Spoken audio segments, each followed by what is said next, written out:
Good morning, everyone. How are you all doing out there? All right. I see by the number up here in the corner up here, we got 7 people watching. Good morning, everyone. And hang on, let me throw the banners back up here. So telling showing what I'm doing and reminding everybody, yes, you just listening is fine, but we would like it if you check in, say hi, and give us a thumbs up. Be nice if you subscribe. Oh, but you got to subscribe to say hi because that keeps the trolls out. All right. And let's see who all we got in here. All right. First one in was Rebel Canners, Tammy. Woohoo! And then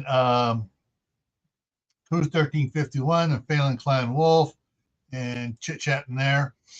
Just as a reminder, we made the big announcement last night on my other channel, Camp Patton Family Compound, for the Monday Night Fireside Chat, where we talk food preservation, canning, freeze drying, stuff like that. In 2 weeks, on the 13th, we have Pascal Balder, a very well-known author on foraging, fermenting, and all the fun stuff with plants and stuff. So yeah, he will be the guest in 2 weeks on the Monday Night Fireside Chat on Camp Patton Family Compound. All right, I was able to find 5 of his books on Amazon last night. So yeah. All right, so with this here today, let me switch this up here. Boom, boom, boom. Bring that to the front and shove me up into the corner. There we go. Now let me unhighlight. Come on.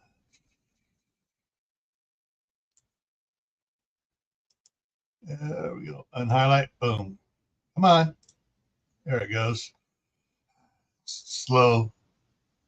All right. So we're going to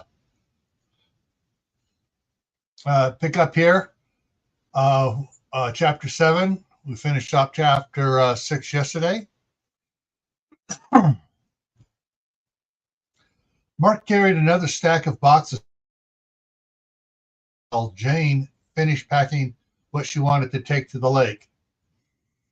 The back of the F-250 had Jane's couch, dinette set, bookcase, and dressers in it. They would have to get the refrigerator and chest freezer when they talked to Jane's parents.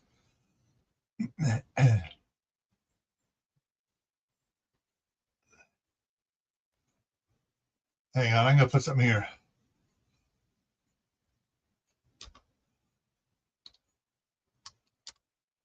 I have of the truck.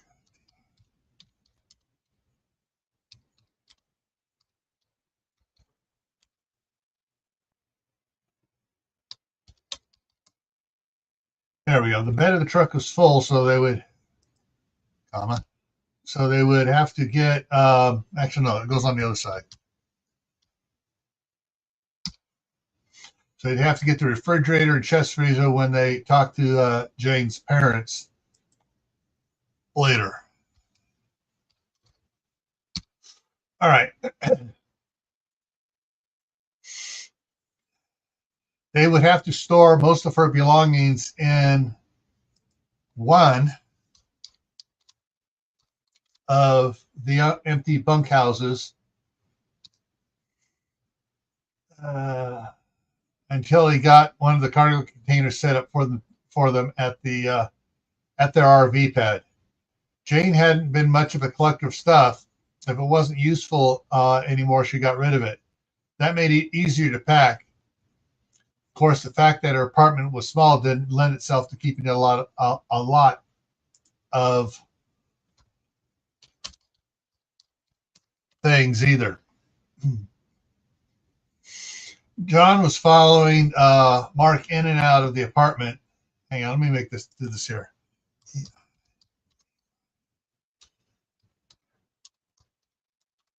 Eight-year-old John was following Mark in and out of the apartment, asking questions about everything. First about being a cowboy, then about driving trucks. To John, the pickup was a big truck.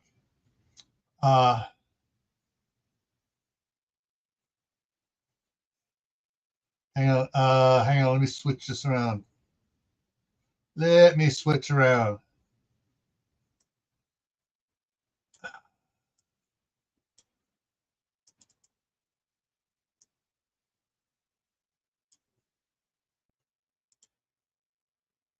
Hang on. Swimming at the lake. So let me switch this up here.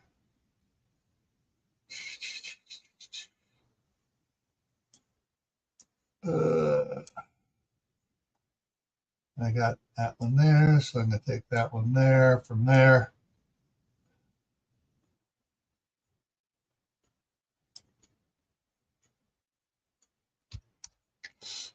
There we go. That makes a little more sense. Got it broken up a little bit.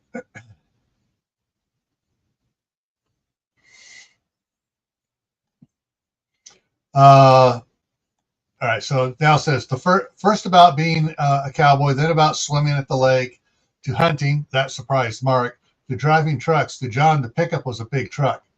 Mark was beaming every time.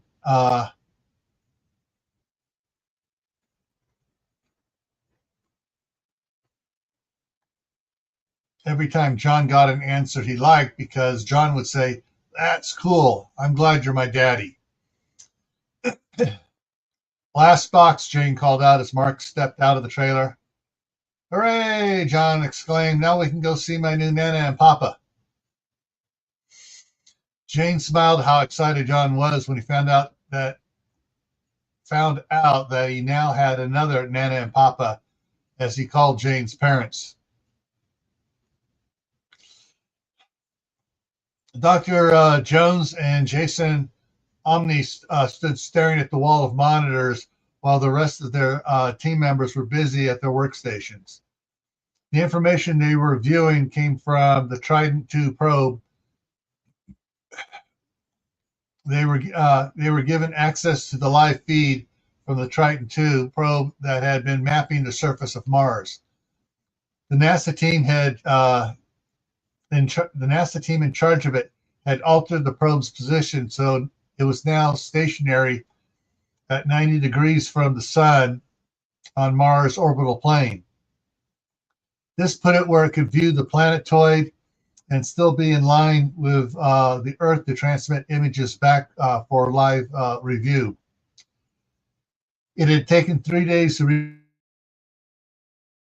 and now for the past 2 hours it had been sending photos of the planetoid. As Dr. Jones and Jason Omni, hang on, I'm missing a word here.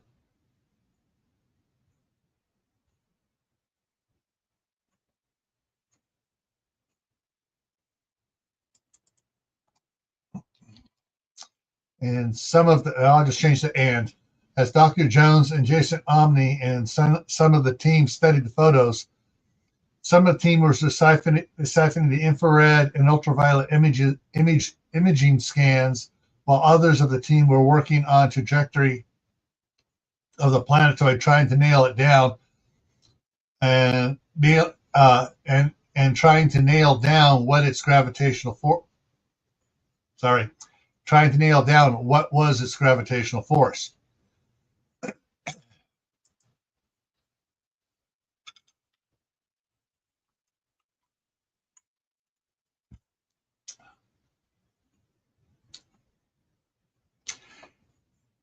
As each group added information they were gleaning to the programmers in turn entered the information into the trajectory program. With every entry, multiple lines on the map of the solar system would shift one way or another. Sometimes they'd all breathe a sigh of relief, only to be followed later by a groan as the lines moved closer to Earth. For several hours, the lines shifted one way, then more the other way. And soon it became apparent that the combined gravitational forces of Mars and the planetoid had started to change the trajectory of the planetoid. The change was very minor as far as the interaction with Mars was concerned, but a minor change would be much greater by the time the planetoid traveled the distance to Earth. a quarter of a degree that would the quarter of degree that they were seeing now would translate into thousands of miles by the time it reached the Earth, or even more. And okay, oh sorry, it all depended on how much the gravity of Mars would pull the planetoid off course. If the gravity of Mars pulled the planetoid close enough to Mars, then it could get whipped way off course from the Earth in what was called a slingshot effect and get flung back out of the solar system or into another planet like Saturn or even into the sun. Hang on a second.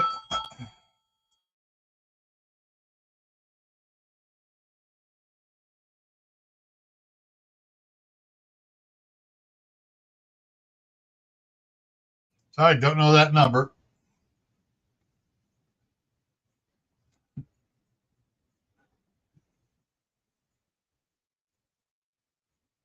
Uh,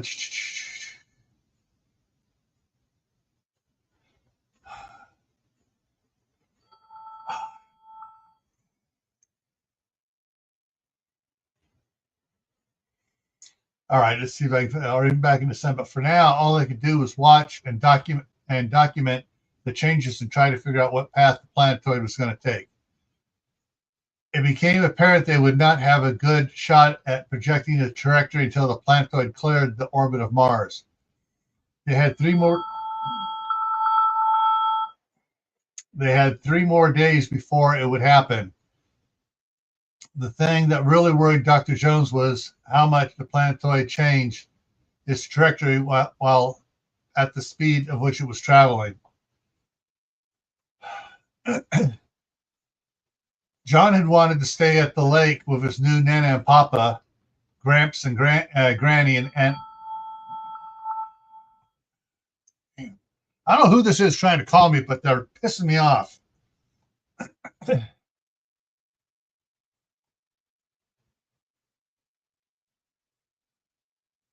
About ready to turn my phone off.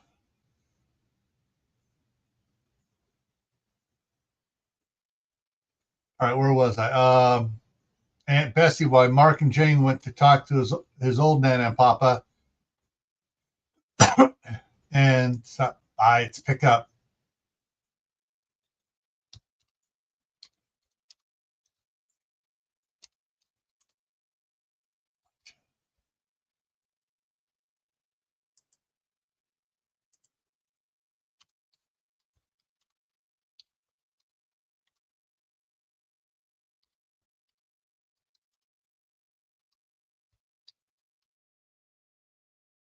There we go.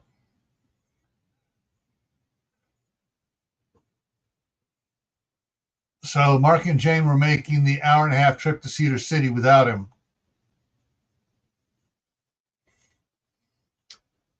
I can't believe how proud your dad was that we're going to get married. And your mom, she was so supportive.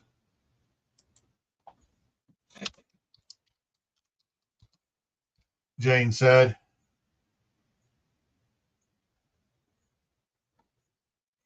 Yeah, most of my family will pull together when they know what's going on. But not Doug. No, not Doug, Mark sighed. I didn't see him, Jane said, glad that she didn't.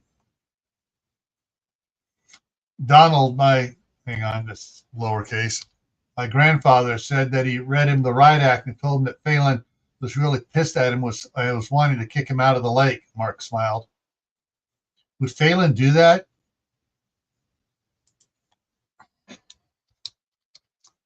Jane asked in surprise. If I demanded it of him, but he'd still talk to my grandfather first to get me to change my mind. However, my grandfather didn't talk to Phalen. He was just bluffing to get Doug to behave. You and Phalen are really close, aren't you? Very. We went through some tough times together as teenagers. We hung together when he visited. We hung out.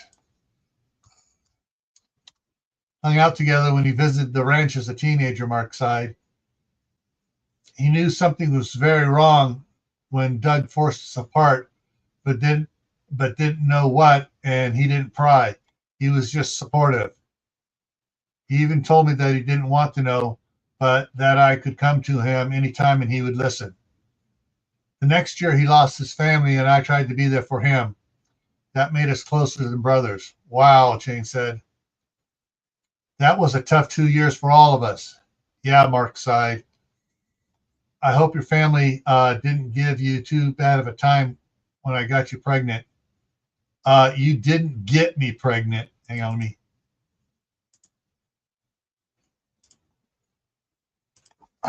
1, 2, 3. I poked a hole in the condom. I wanted a baby with you.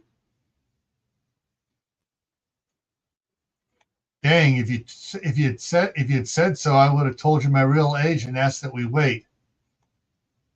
But I might not have forgiven you for hiding your age. Did I ever say I was 19? Mark asked sincerely. No, but I saw your fake driver's license and never asked because of the beard.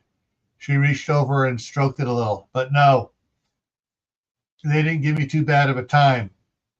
Annabelle was very supportive and never said anything about who the father was once I said I didn't want to talk about him. I don't know if she knew that we were going out on the sly or not. I don't know if Doug forcing us apart was actually for the best or not that night. We might not have maintained our feelings for each other. He might have done us a favor. What? Jane started to get mad. Think about it. What would have happened if we were still together and I found out that you were pregnant?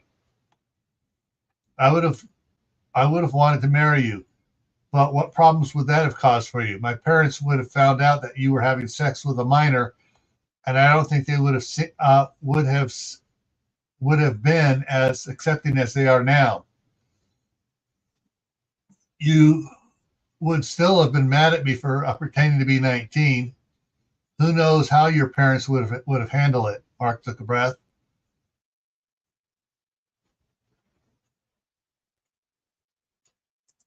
I don't know. Change that. Know that we could have made it together then, do you? But I loved you and you loved me. But you did get mad at me for my age, didn't you? Yeah, I was really pissed at you for a while. Could we have gotten through that together as young as we were? No, probably not, Jane huffed. Damn. I have to thank him after all for what he said to me. He needs to make amends for that. He could have been a lot nicer about it, Mark said. I almost shot him a couple times over the years when I thought about how scared he made you look. What? Jamie exclaimed. Explain. I'd gone pheasant hunting with him and my dad. I almost had an accident and tripped.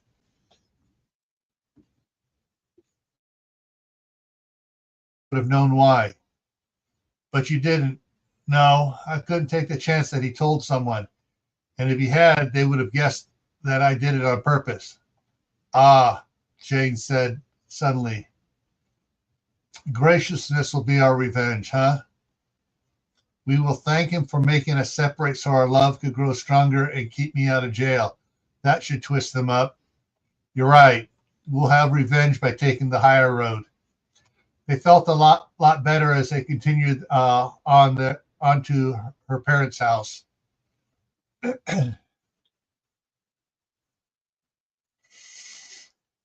Jenny and Lisa were packing Phalen's 1-ton power wagon with all of Lisa's belongings that they had taken from her mom's house. And that they were taking from her mom's house.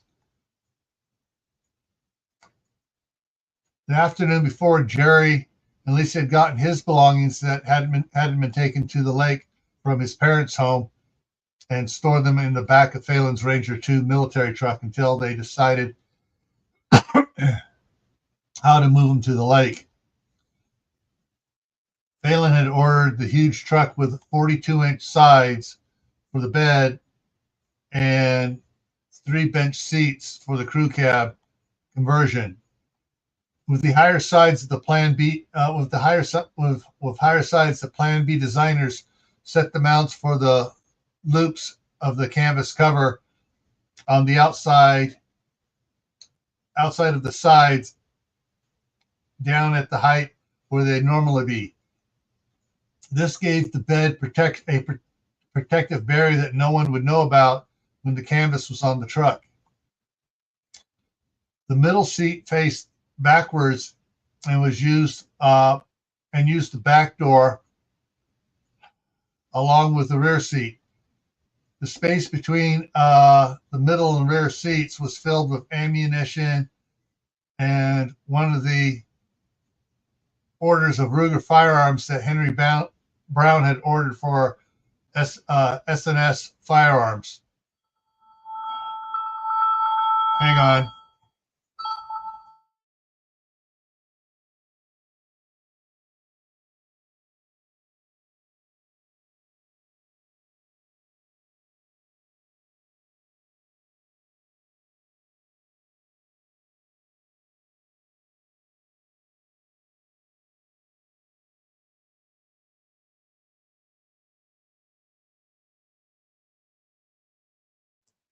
Okay, so gonna have to do a little change up here again.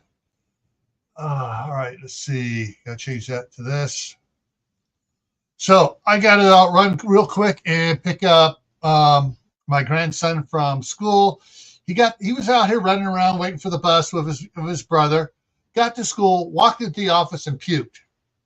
So I guess I have a feeling someone's picking on him at school, and he doesn't want to have to be in class. So, but I got to go pick him up. So I'm just going to let this run. I'll be back in about 20 minutes, 25 minutes at the most. So I'll be right back. And yeah, I'll see you then.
Okay, I'm back. Yeah. Yeah, got off the bus. He got off the bus. He walked right into the nurse's office and threw up. Oh well, let's get back over to here. And okay, thank you, crew and Phalen. Alrighty, let's get on with this. See if I can remember where I was at here.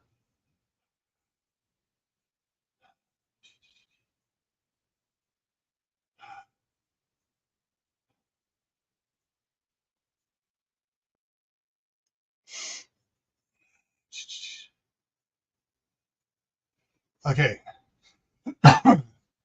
There were several large ice chests stacked on top of the boxes of ammunition. They were filled with packages of frozen vegetables and packed in salted ice.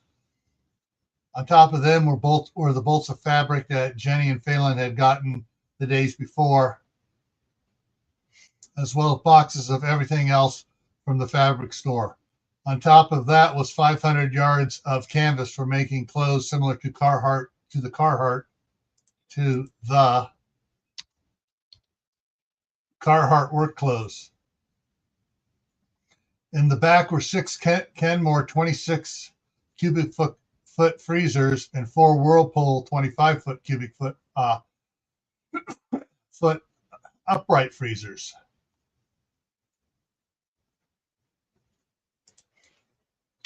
Sorry, CHE. The first ones are chest freezers.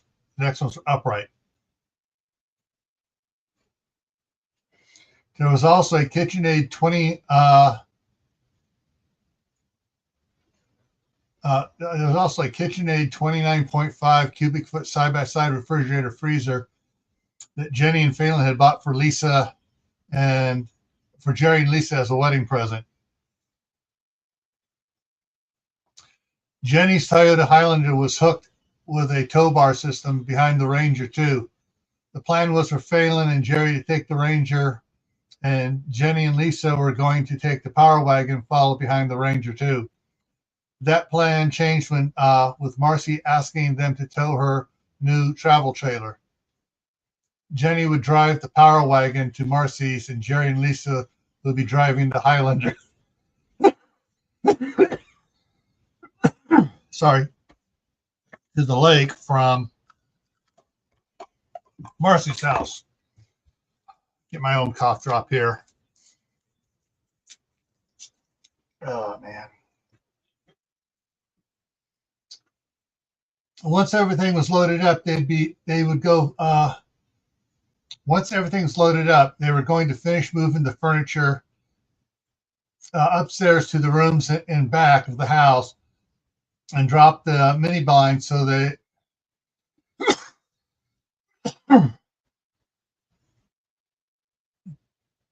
when they would remove the curtains from the rooms facing the front of the house. Hang on. Once everything was loaded up, they were going to finish moving the furniture upstairs to the rooms in the back of the house and drop the mini blinds. Then they would remove the curtains from the rooms facing the front of the house so that the empty rooms would be easily visible from the street and look like the home was vacant. Then Phalen posted the evacuation notice that Marcy had written up and dated 2 weeks ago on the front door. Anyone checking out the house would see empty rooms and think that anything worth taking was already gone and pass it by.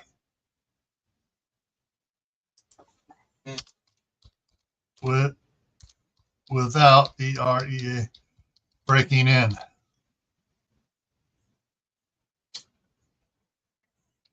They had already emptied the built-in refrigerator freezer, taped the doors open so it would not mildew inside. Also, to show anyone that had climbed into the backyard, it was empty.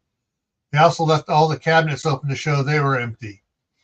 The garage was emptied out, and the built-in cabinets were open as well. The door from the garage to the house was deadbolted closed. When they finally emptying out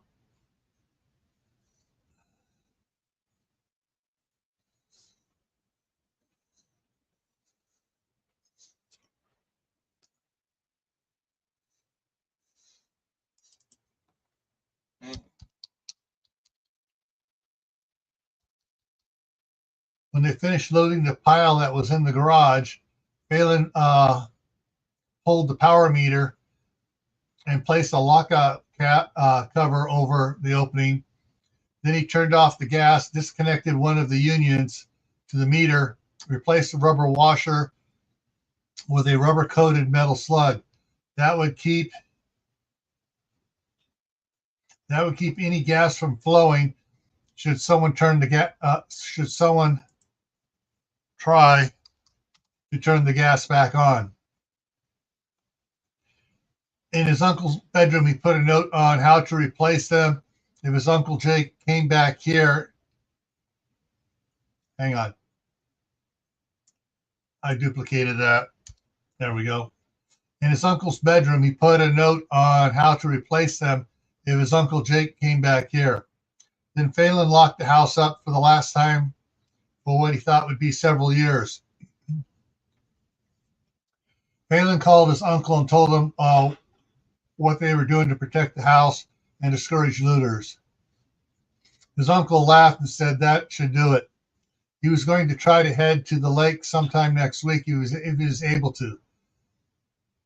If he couldn't get there but was able to make it back to Tempe, he would call them on the group's ham radio frequency to let him know where he was and how he was doing. With the house locked up and the trucks loaded, they headed out to Gary's house. From there, they would head to Marcy's and then caravan to the lake.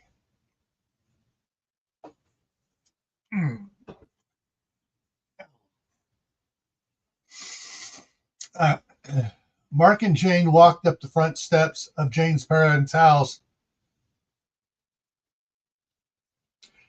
It had been 9 years since the last time he was here. That was with Annabelle and Sam. No one knew that he was seriously going with Jane.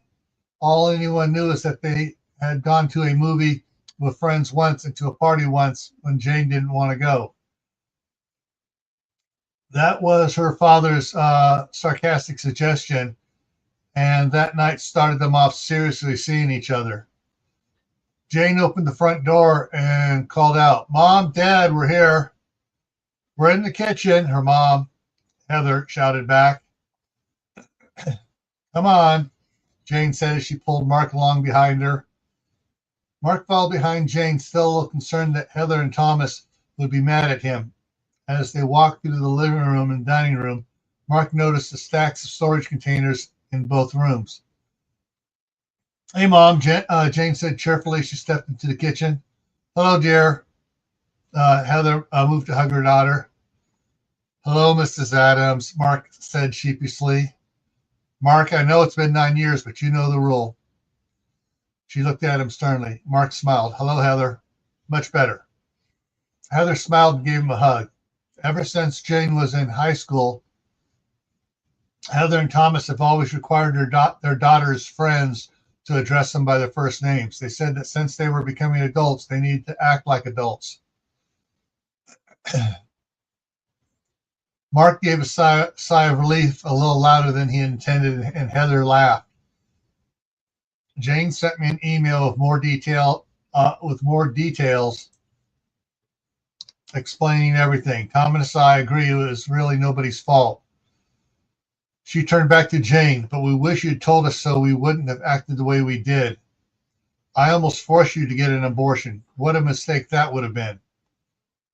If you had tried, I would have told you. I just don't want you to be an accessory after the fact." "Oh, Posh, we wouldn't have told anyone until the statute of limitations was up. You wasted a whole year." "You looked it up?" Jane asked in surprise. "Of course, I had to make sure our baby was safe."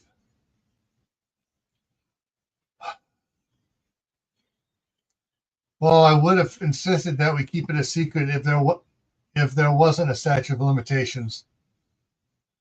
That would have kept, hang on. Well, I would have insisted that we keep it if there wasn't a statute of limitation that would have kept it from being in jeopardy," Mark said. "As it is, the only person I ever told was my best friend Phalen, And that was just this week. I only did it to get his help in getting Jane into our survival group. Survival group, huh? Are you worried about the planetoid too? Thomas said as he came into the kitchen. When the president lies about it right out of the box, yes, I get a bit concerned, Mark said with a grim expression on his face. So I asked Annabelle to come with us to a spot I know. She says that you asked her and Jane to join your group. But that's all she would tell us. Hang on.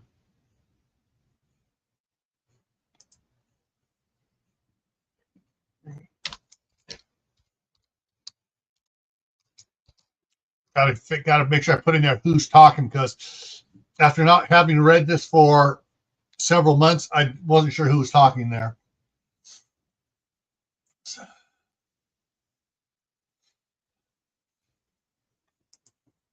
So I asked Annabelle to come with us to a spot I know, but she says that you asked her and Jane to join your group, but that's all she'd tell us. So she says she couldn't talk about it, Thomas said. Yes, that's right. That's one of Phalen's rules. Phalen, Heather said she tried to remember the name that sounded so familiar. Sam and Annabelle's between Sanibel's junior and senior years, my friend who refused to use your first name, saying his grandpa would take a strap to him if he didn't show his elders the proper respect, Heather finished and laughed. Yes, I remember him now. So is he in charge of your group? Yes and no. The board of directors is in charge, sort of. Phalen sits on the board and has 6 votes, but usually abstains from the votes. He trusts us to do what's right. He retains total veto power, but has never used it. It's his land. Mom, Dad, we want to talk to you about the planetoid, but you seem to have plans already. Well, plans, yes. Commitments, but no commitments. We just felt it was a good idea to get away from the city for a while, Thomas said. For how long? We were thinking a month, maybe a couple months, if things don't settle down right away, Heather answered. Mark raised his eyebrows. What if the planetoid turns out to pass within the moon's orbit? Well, so long as it doesn't hit the Earth, things will settle down in a couple months, won't it? Hang on.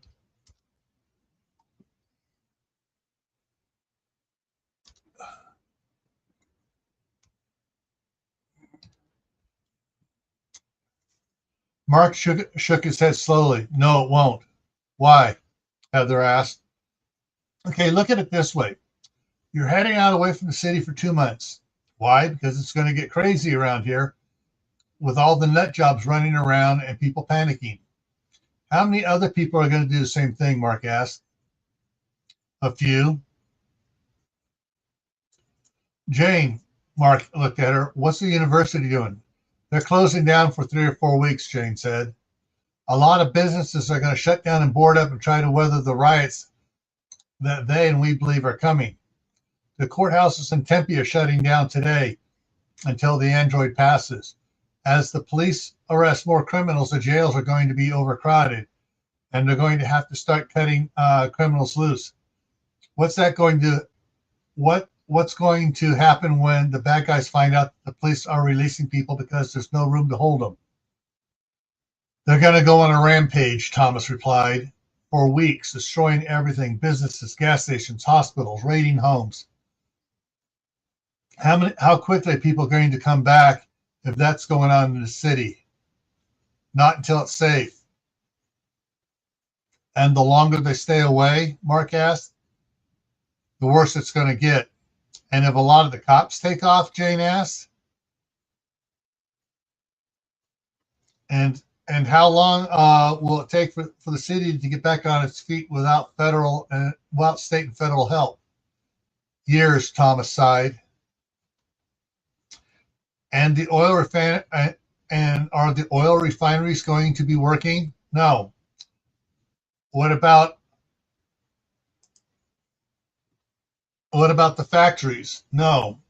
What about food? Stores will be ransacked, probably burned by angry, starving people. Farmers won't be able to plant very much without fuel. They won't have water without power because there's no harvest very much and can't ship it because trucks won't have fuel. Now, how long are you going to have to hide out where you're going to? Mark asked. Years, Heather responded. Do you have food for years? No, just 1.5 for Heather and myself. Jane says that you're a machinist and you have tools here, Mark said. Yes, I have a little shop out back. Can we go look at it? Okay, but why? We have 3 doctors, a dentist, a construction crew of heavy equipment, cops, lawyers, a judge, but no machinists. You might now. Thomas hurried out the back door to his shop. Thomas's shop was a 20-foot cargo container sitting next to his garage. When the all right, hang on a second here. What do you need? Your dad hasn't responded. He's still out. When he responds, I'll let you know. All right. Told you that before. I told you that before. You got to wait for him to respond. He's probably down sick.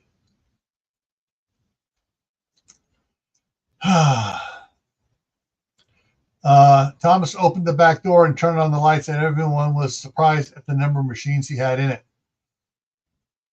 This is a 3-burner gas forge, a coal forge, a Monarch model ET toolmaker lathe, 16 by 40 inch professional gunsmith lathe with stand, a VM 949E VS vertical mill with a 9 by 49 table, variable speeds from 60 to 2000 RPM. Thomas chuckled as if that was special and meant something to Mark. A Powermatic model 87 vertical bandsaw. Okay, stop, I'm lost. You have more equipment than I ever thought of.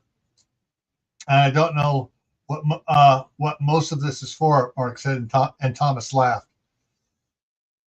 Now, Mark, what else do we need to get into your group? Heather asked. Commitment. This is not a short-term recovery event. I wouldn't think so the way you explained it in the house, Thomas said. And all the gold and silver you can get, Mark added. You need to convert everything you can to gold and silver, bars, coins, whatever. Okay, we can do that. No one is allowed to remain sole owner of their knowledge. You'll be expected to teach several others about being a machinist. I think you'll have several boys asking to be your apprentices, and maybe an adult or 2 as well.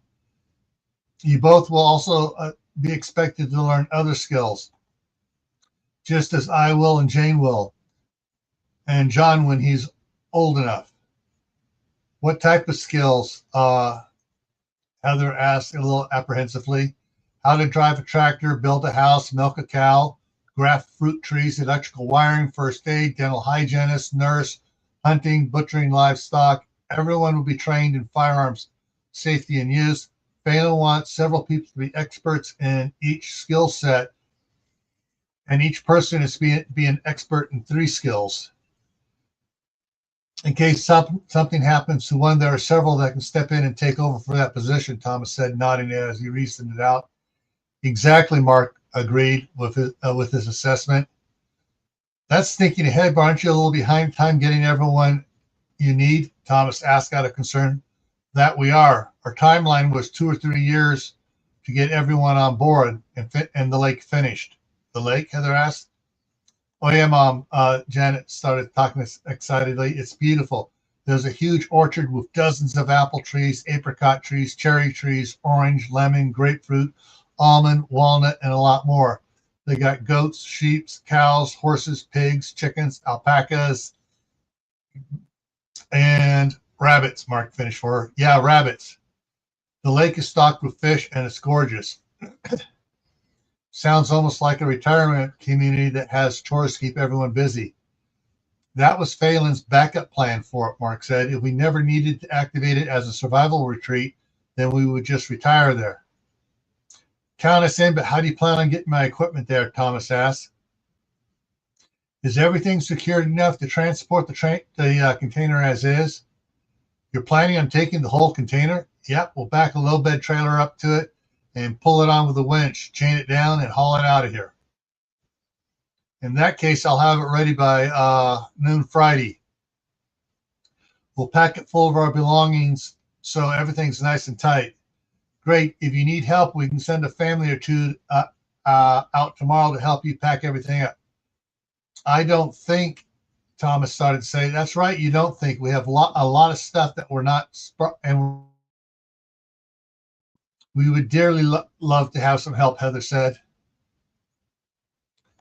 I'll call my dad and have him get some people out here in the morning.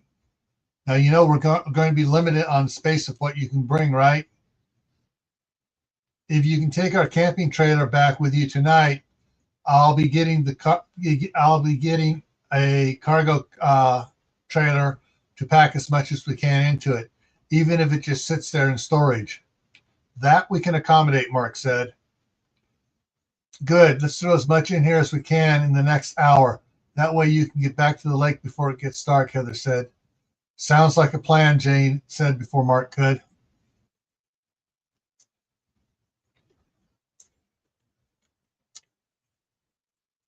Gary was in his garage, finished packing up his belongings to move them to the lake, when there was a long, rapid knock on his front door. The knock did not sound friendly, so he carefully crept back to the kitchen and looked at the CCTV monitor in the den to see who was out there.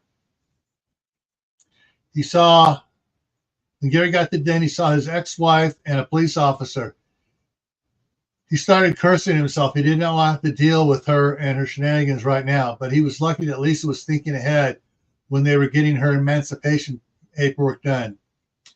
She had asked Marcy for a restraining order to keep her mother away from her. She got a copy for Gary to have in case he ran into Amber before Lisa did. Afterwards, he heard that Lisa took Jenny and picked up all of Lisa's belongings and had taken them to Phalen's house. That's probably why Amber called the police. She thought that Gary had taken her stuff when Amber dumped her off on his doorstep Saturday night, and that she wanted her back. He picked up the document packet and took it with him. Gary went to the front door as Amber started beating on the door again and heard the police officer to tell her to calm down and give Gary a chance to come to the door. If he was home. Oh man. Yeah, Danny and Oliver gave me their cold, so yeah, I got a bad cough. Even with cough drops.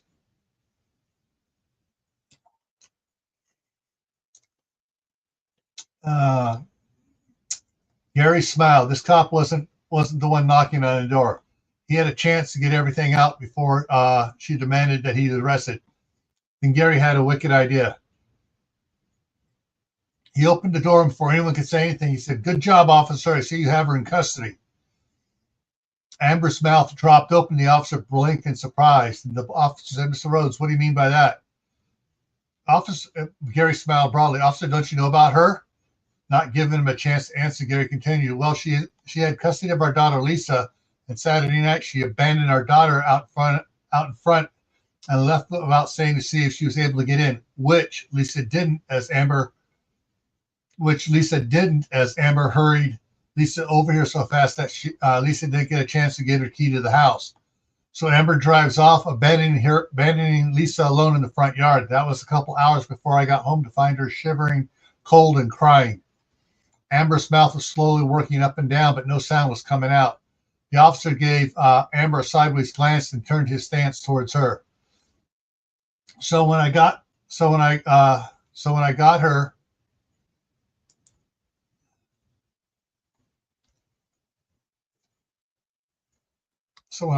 I took her to see a friend who called her best friend, Judge Marcy Anderson, and we met with her on Monday. These are from Judge Anderson. He handed the packet over handed the officer the packet of documents. Amber started to speak, but the officer told her to be quiet and let him read the documents. As he read the documents, he smiled and whispered 1057 code 2 into his radio.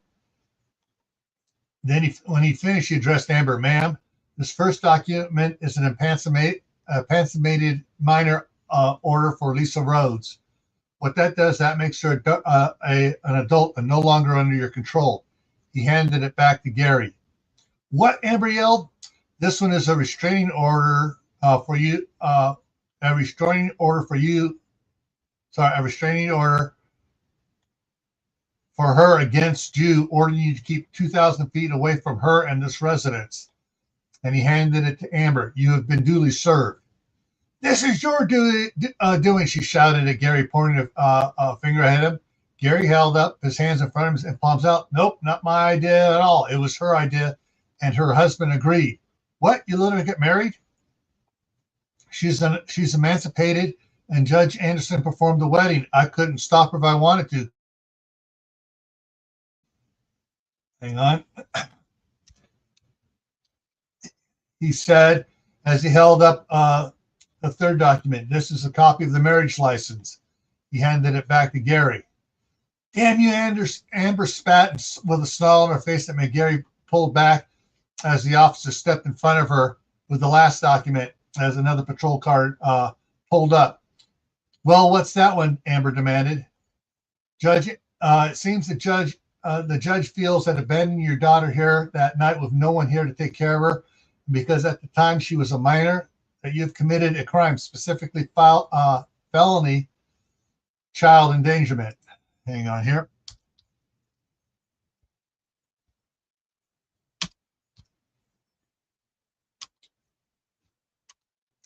And this is a warrant for your arrest. Hang on, let me get these down here. 1, 2, 3.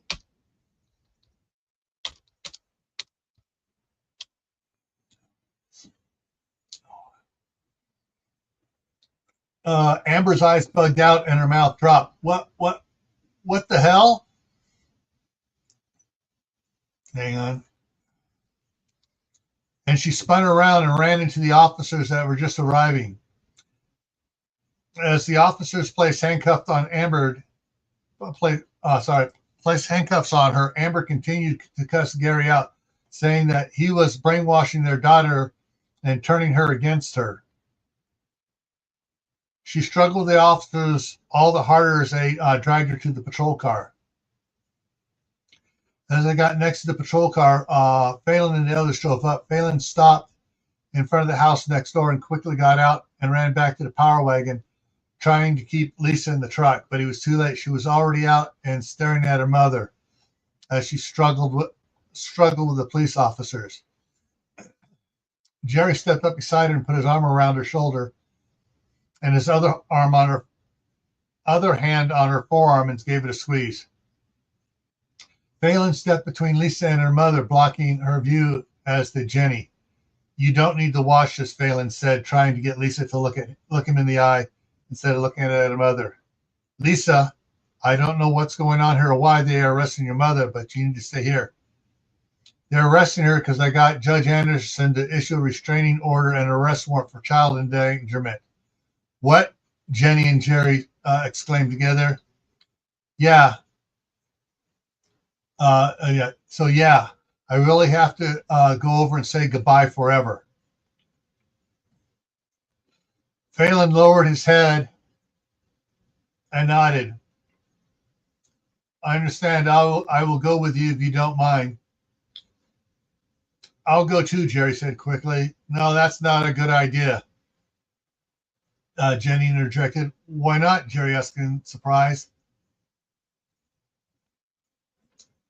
Just because it'd be best not to antagonize her mom with the new husband on top of everything else. Jerry opened his mouth for a second and closed it and nodded. Yes, dear, you're right. I'll wait here.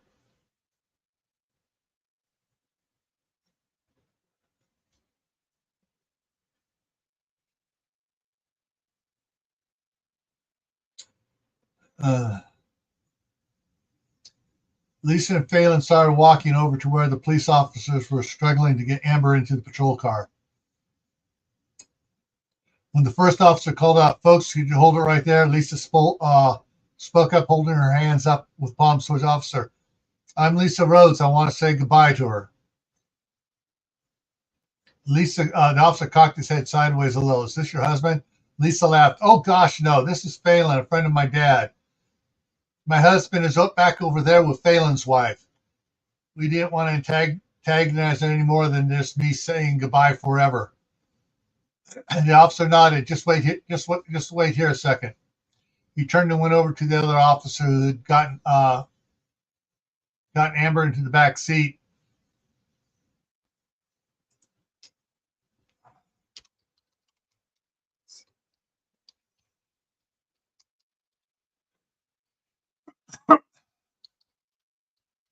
And seatbelted her in.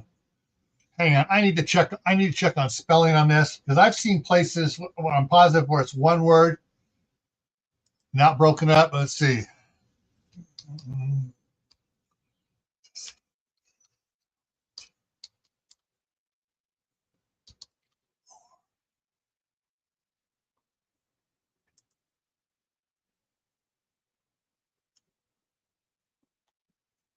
Okay, now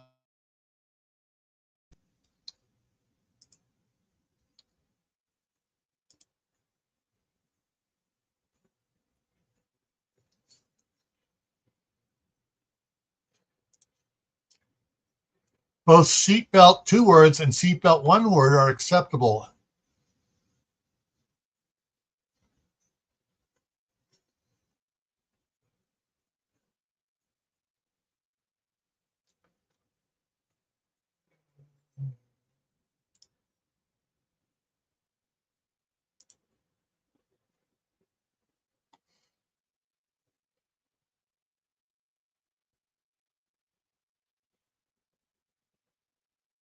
Okay, it is. It's just that Micro Slop hasn't updated their thing to have seatbelted as as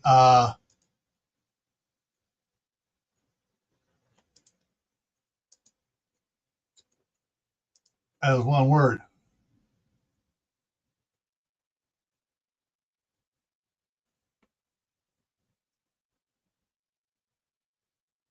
Hang on. If Gary's back at the house, let me go back up here.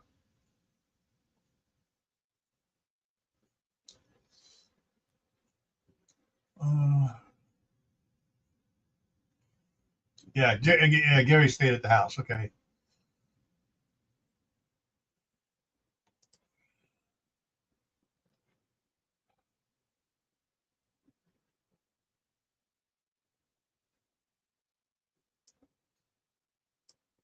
Hang on.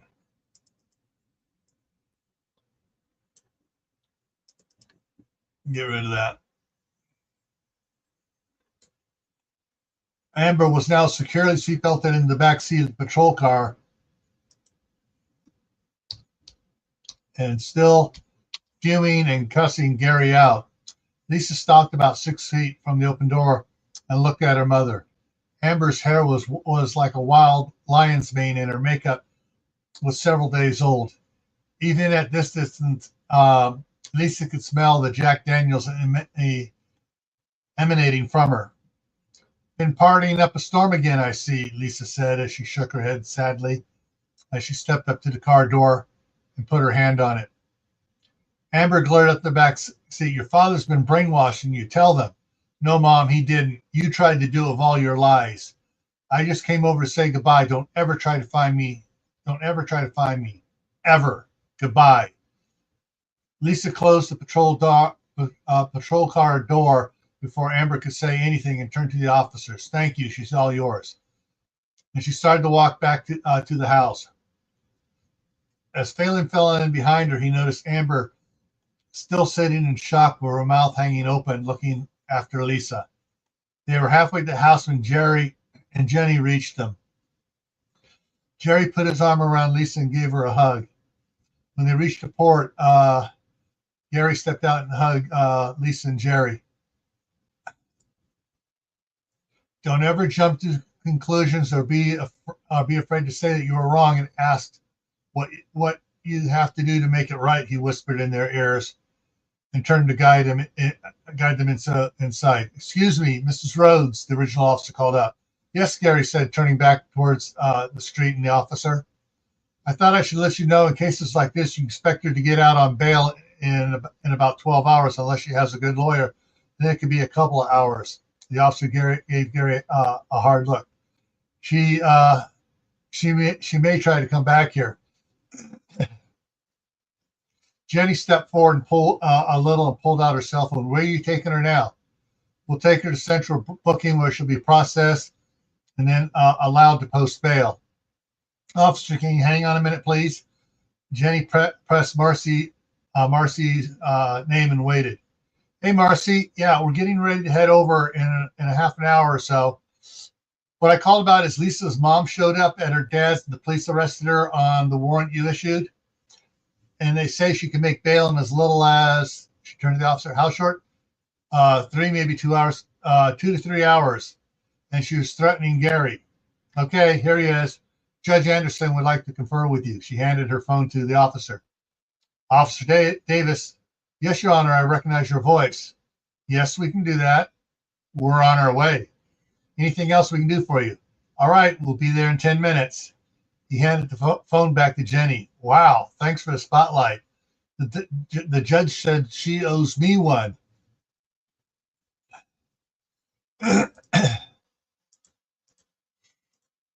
He turned and called the officers. We're taking her to straight to Judge Anderson's court. As the patrol cars pulled out, the group went into Gary's house. He led them into the garage where he was finished loading his belongings that he was taking to the lake into his F-450. They gathered around the small pile that was left in the garage and started loading it up into the back of the truck. After they were done, Lisa finally broke the silence. What did Marcy say to you before you handed the phone to the officer? Lisa asked. Jenny smiled and shook her head. I shouldn't be smiling, but the way Amber was acting, I can't help it. What did Marcy say? She would like to see her try to get a $25 million bail, and if she does, she will have to wear an ankle tracker. Good, Lisa said. Damn, was all anyone else said. Okay, hang on a sec. We are at 113. Okay, let me see how much longer I have to go. Let me bring up the spreadsheet for this and chapters. Did I get it in there? No, dang it, I haven't gotten it in there right yet. I didn't do this one. Shoot.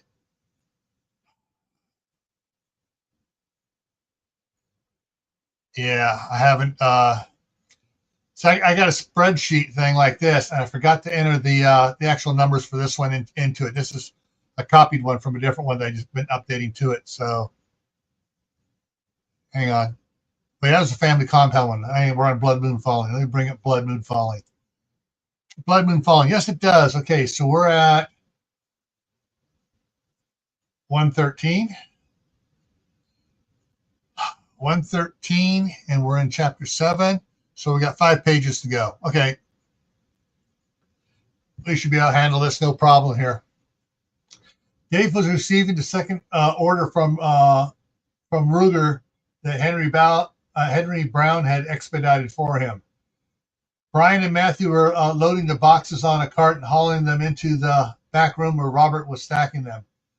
There were 6 cases of the 1022 Ranch rifle, 9 cases of AR 5.56, and 2 cases of the SR 7.62, plus assorted other Ruger rifles. There were the cases of pistols containing an assortment of 75 pistols. With a special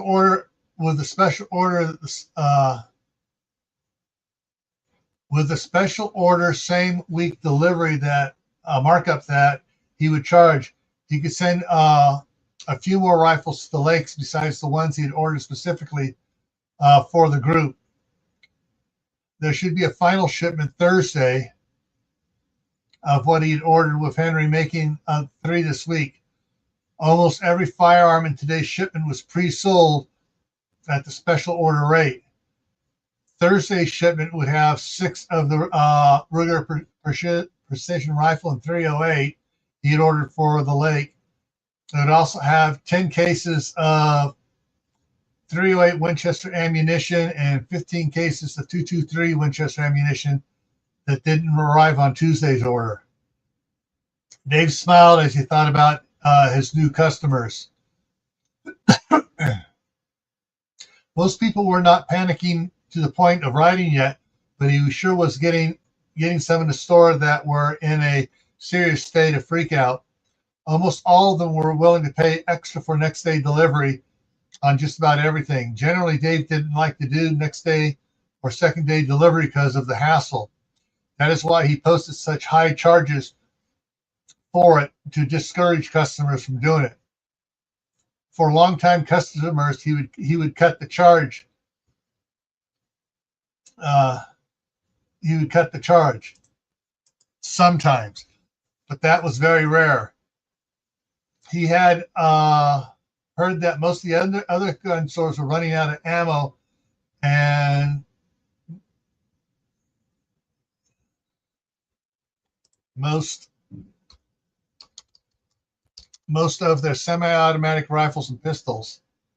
Most of them were unable to get deliveries from their wholesalers. Some of them came to him trying to special order for them. He'd point to his depleted shelves and tell them that everything that was coming in was already sold,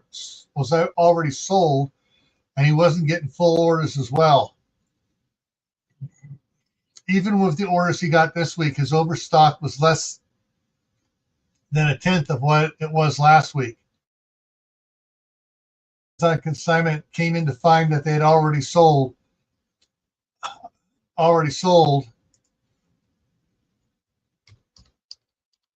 with just a few that were lucky enough to get them back. All in all, David made more this week than he usually did all year. If the situation with the Planet Toy didn't change before Saturday, he would sell another shipment's worth by then and have the stock down to practically nothing. Hang on, water.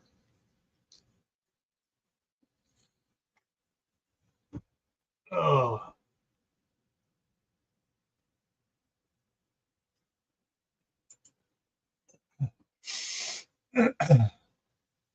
He would have another shipment's worth by then and the stock down to practically nothing, and would just pack up anything left and take it to the lake. All right, time to go with a heavier duty cough drop.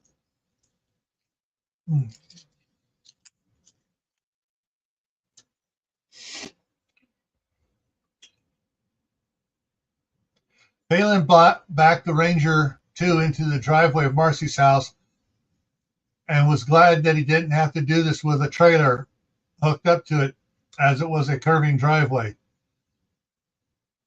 What do you need? You can come in farther. He hasn't called back, I would tell you. All right.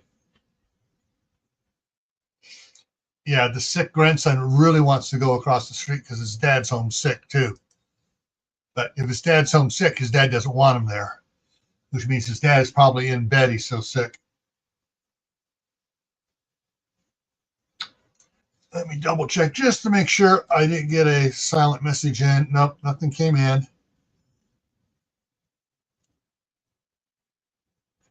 Yeah.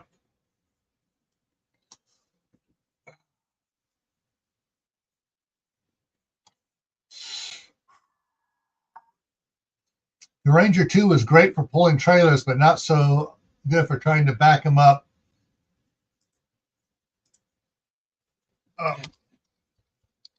around around curves.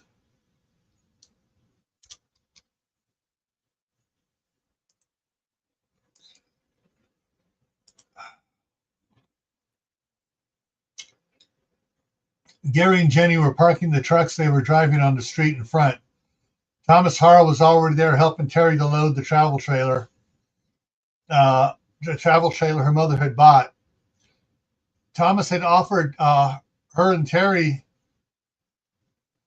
the extra bedrooms in his modular, but Marcy didn't want to complicate things any more than they were. Come over close. Don't stop back there. What? No, you're sick. You're not going outside to play. You're sick. Yeah, that's Mr. Entitled. Well, complicate things any more than they were, so she opted to buy a Winwood 39-footer with 2 bedrooms. This model was the DLX 39.5 FKLTD with 4 slide outs. Phalen was going to pull it to the lake for her with the Ranger 2. Marcy and Terry were supposed to drive. I knew it. I need to go back and change something earlier on because I made a mistake. Here I got with an SUV. I knew she had an SUV later on. Let me see. Control C. TOWNCAR.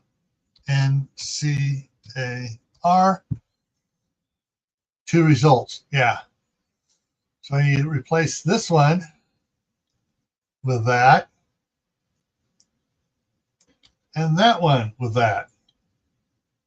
There we go. Yes.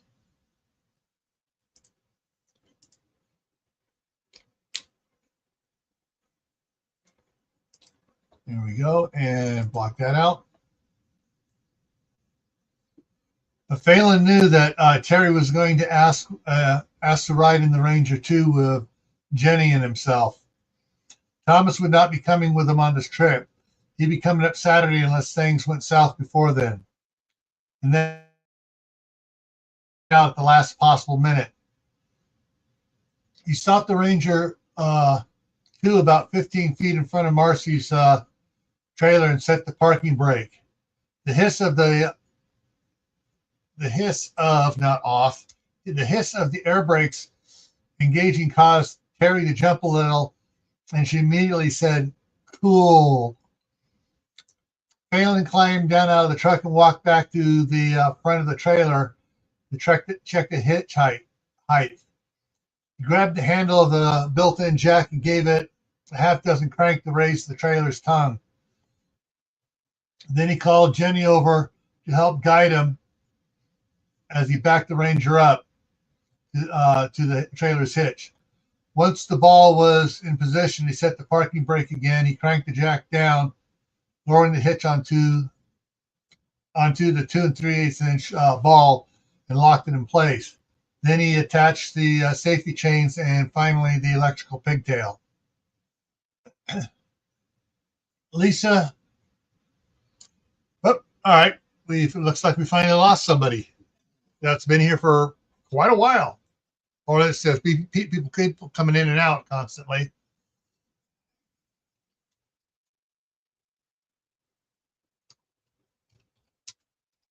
All right, let's close.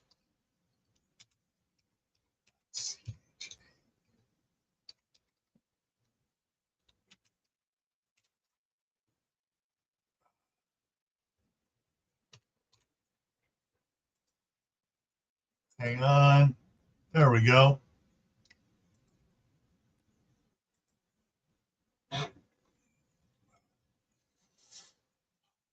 All right. Okay. Lisa, Jerry, and Gary had headed into the house and helped Thomas and Terry haul stuff out to pack in the trailer. 30 minutes later, Gary surprised Phalen by rolling a chest freezer out of the garage and over to the back of the Ranger 2, followed by the girls carrying boxes of frozen food. After a bit of shuffling around, the back of the truck. They were able to get the freezer in and loaded. Thomas said he would bring the refrigerator and beds on or before Saturday. So,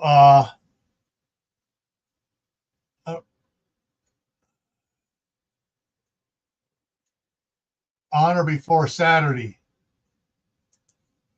Let me do this, period. Delete, delete, delete. Phalen was glad he wouldn't have to try to stack anything else in the back of the Ranger, too. 10 minutes later, Jenny came over and said that Marcy had texted that she would be there in about 20 minutes. Go ahead and pull out hers and Terry's mattresses and stuff them in the trailer. When Marcy arrived, she backed into the driveway to the pile of bedding and popped the back hatch on the Mercedes, and said to shove all of the extra linen in the SUV. She came out with a small but obviously very heavy suitcase and put it in the back seat and said she was ready to get out of town. They headed out. Oh, man.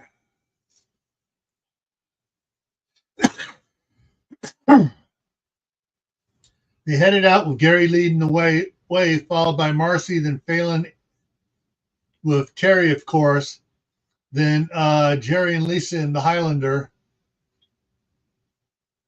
Hang on. And hang on a minute here. If Jenny's in the rear with the power wagon, I think I made a mistake here.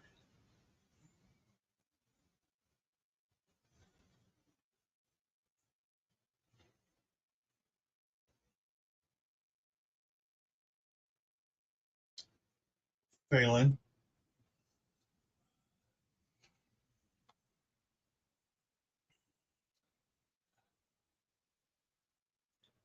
Okay, maybe not. Maybe I did do it right. Okay, I thought I had a conversation in here that I don't. It says another girl later on. Okay, Jenny bringing up the rear with the power wagon. They would refuel at Flagstaff and be at the lake before dark. Donald Chisholm, or Grandpa Don, as most of the group called him, called Phalen on a cell phone when they were passing the outlet stores and gave him an update on what had been going on at the lake since Saturday. He told him they had set up two 20-foot they had set up two 20-foot cargo containers by the RV pad that Marcy was going to use. And Mick had gotten 25 containers delivered so far. There would be 52 by Friday night. Mick would be bringing the final 3 on Saturday with the last load of trees if everything stayed calm. The plan was to get Marcy's trailer unloaded after dinner into one of the cargo containers. Grandpa Don informed Phalen that 3 of the cargo containers were loaded with heavy-duty shelving units, and they started setting up the other cargo containers with shelving units along one side of the container's walls. So that far, they had 15 containers finished already, including one of Marcy's containers. He also said that Mick wanted a second bunkhouse for a special project he was working on.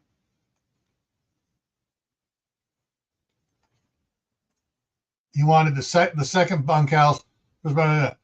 Don thought that they should let him have it for all he'd gotten for him this week. Phalen agreed and said that if they had time to clean it and make sure all the lights and plumbing worked.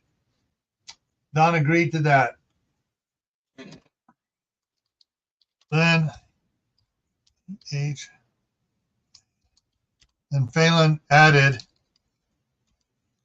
to do the same with the third GH.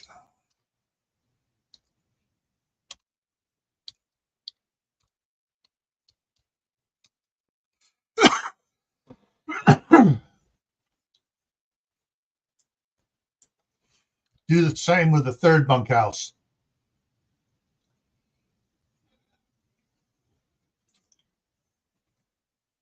Gary would get some help to unload his stuff tonight. And then they would unload a couple of the freezers into one of uh, Jerry's and Lisa's containers.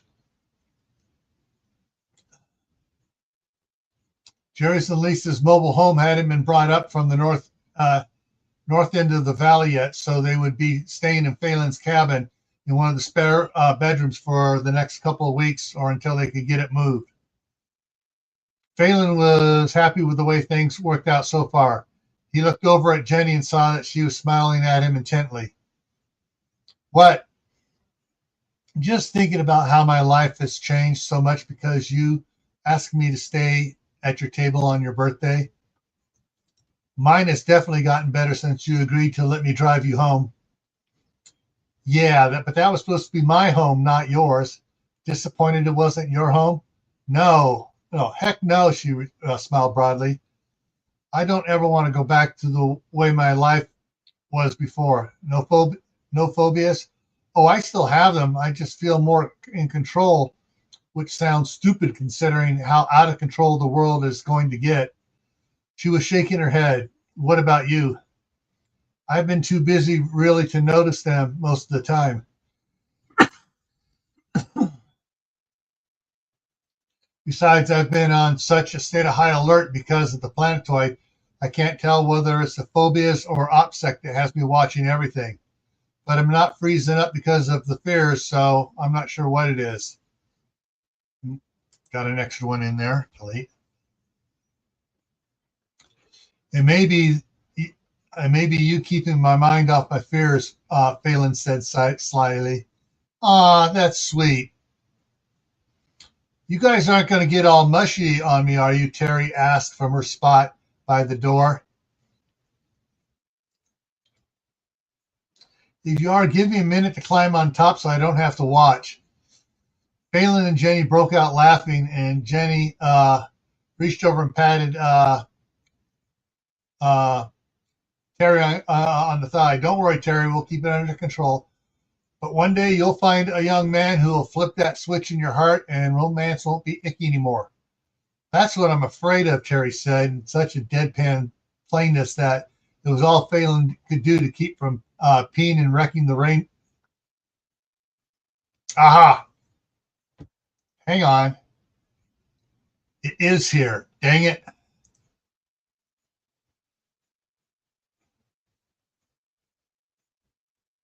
They're not supposed to be driving. They're supposed to be already there.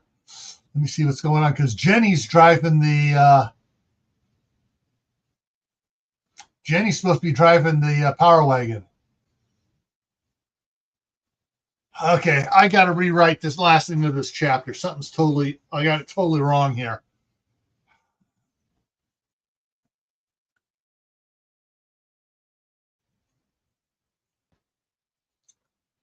Hang on.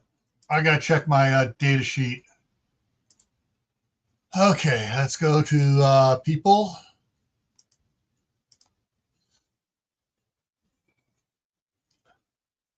And up here to,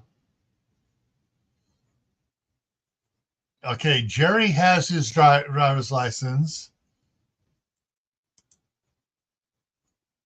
I got to do some quick research on this, folks. Give me a second.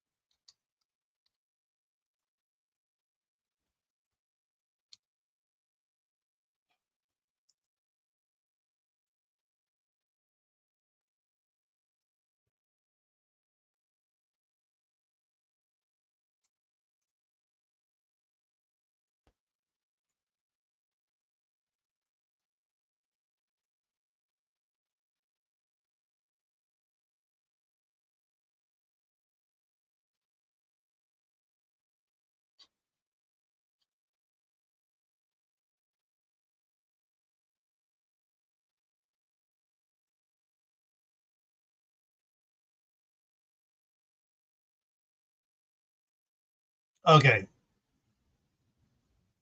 All right, that's what I'm going to do. I'm going to change something up here. Let me shift back up here to the top here. Go up here a little bit too.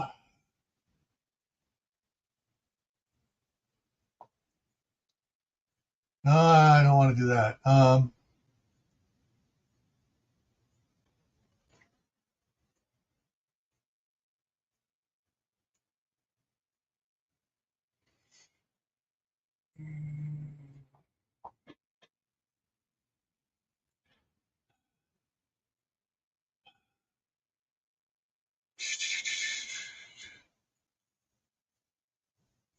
Hang on here.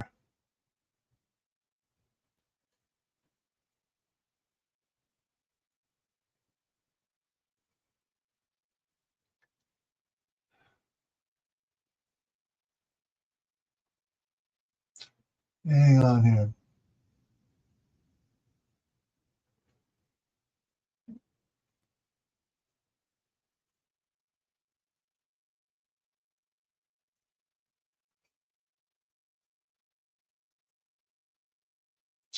Yeah, I'm gonna have to rewrite this stuff here.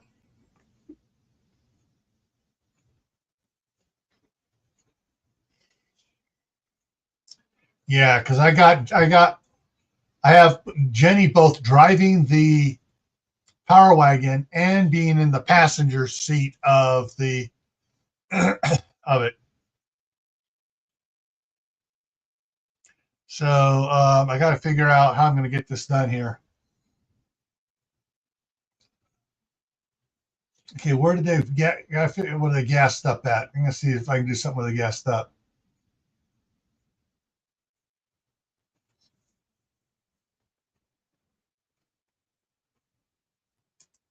All right, here we go.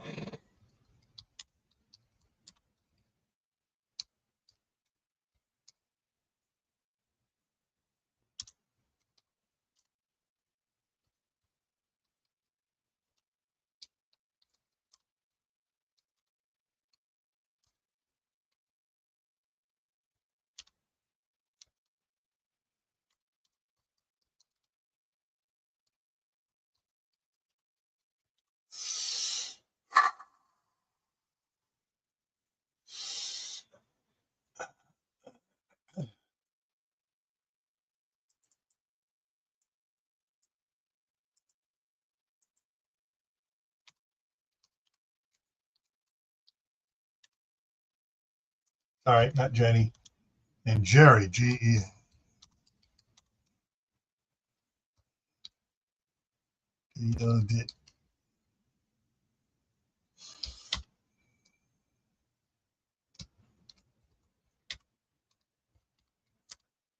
With some.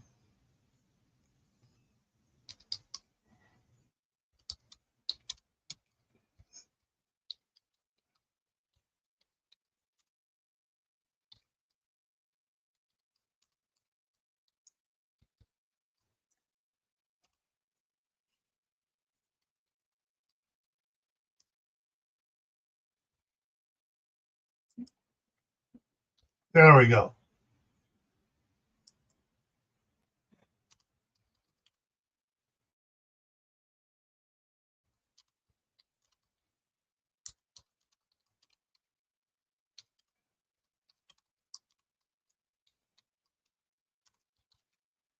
There we go. Oh, we got to capitalize that. There we go. Got to figure it out. Okay, so basically, they would refuel at Flagstaff and be at the lake just before dark. When they refueled, comma, Lisa asked if she could drive the Highlander and Jerry the Dodge. With some serious deliberations, Jenny finally agreed and slipped into the cab of the Ranger 2. There we go. And now,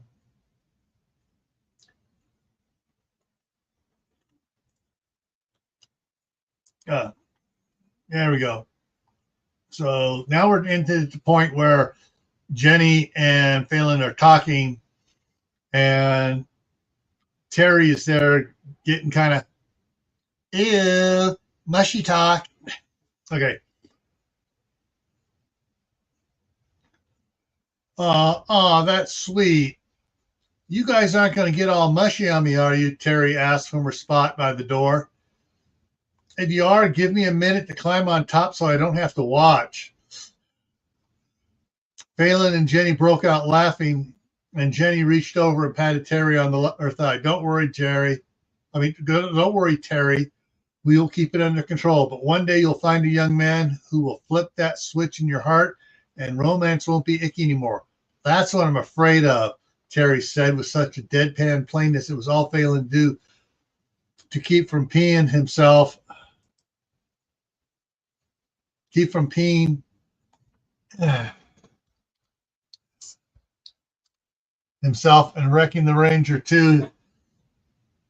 He was laughing so hard. Terry frowned at Phalen and Jenny's laughter and folded her arms. Jenny reached over and hugged her. We're not laughing at you. We're laughing because not too long ago we were saying the same thing. Really? Really, Jenny and Phalen said together.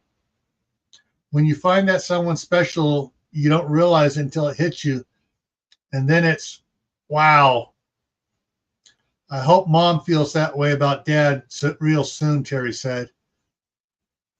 I think she does a little, but she is just scared to make the change. She's been the only parent for 14 years and single for even longer before that. It's a bit hard to get your mind wrapped around making a change like that. With Phalen and me, we are just a little older than your mom was when she had you. Terry wrinkled up her face as she took in and pondered what Jenny had said. After a few minutes, she spoke. Am I weird? Jenny, shocked at the question. No, you're not weird. Why would you ever ask that? Well, I'm 14. I don't like boys romantically. I like boy things, though. I like to hike and climb trees and play with frogs and snakes and stuff. I love this truck. I so want to shoot guns, but I can't wait to ride, and I can't wait to ride some of the horses at the lake. So isn't that weird? Not at all, Phalen jumped into the conversation. For some girls, that's just what they do.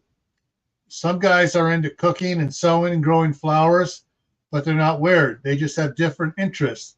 Sometimes interests change. When I was young, I had absolutely no interest in being around girls. Now I think I'd fall apart if I couldn't be with Jenny. When you find a boy that has the same interests you do, you will become friends, and then more than friends. What happens after that, no one knows. Hang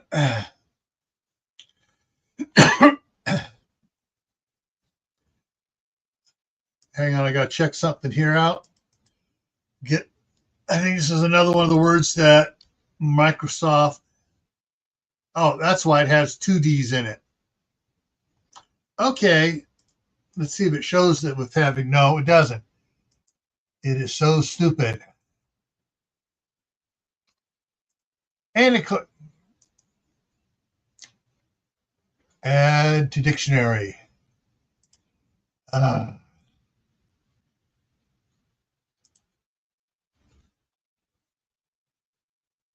Let's see, this one here will change here.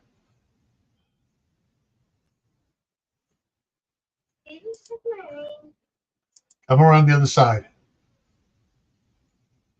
All right. What's up? I kind of heard he kind of said my name. No. Oh, No. No, I'm not calling.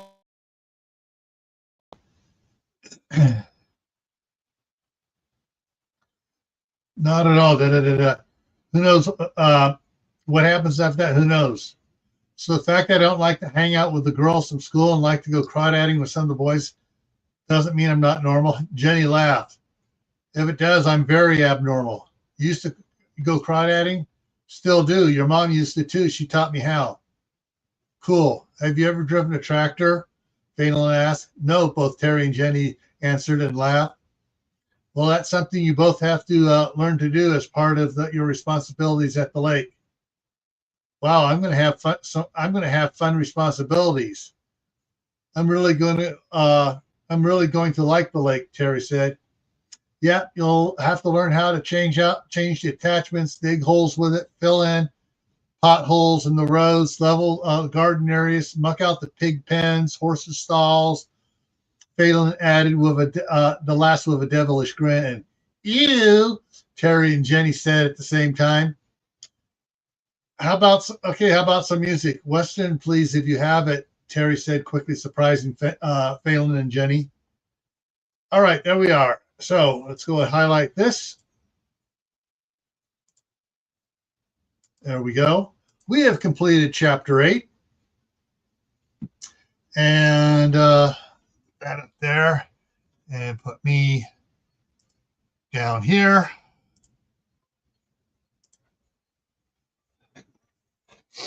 There we go. All right, so today is Tuesday. Tonight here at 8 p.m. Eastern on Tactical Tuesday, the topic is riots. What are your plans? And Tammy's still lurking. Woohoo! And yes, that's for tonight. Tomorrow we'll work on chapter 8. Thursday we'll work on chapter 9 in the morning, and Friday we'll work on chapter 10 in the morning. Thursday night will be the midnight ride. Friday evening on Friday night on the homestead on Camp Patton Family Compound will be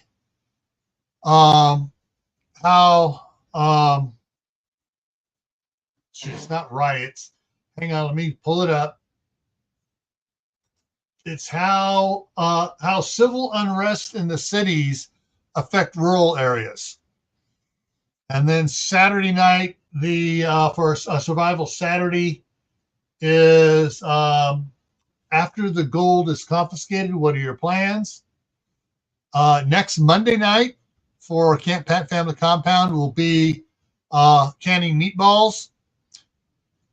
In 2 weeks, I'm going to mention it again. On the 13th, we'll have Pascal Bowder in, an author, on Monday night, fireside chat.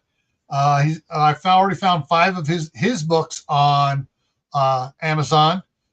So we'll have him in, and Tammy will be heading up the interview. I'll just be co-piloting that. Mark said he's going to step out. So that's what will happen in 2 weeks on Monday. All right, everyone. Thanks for coming in, and we'll see you tonight for Tactical Tuesday.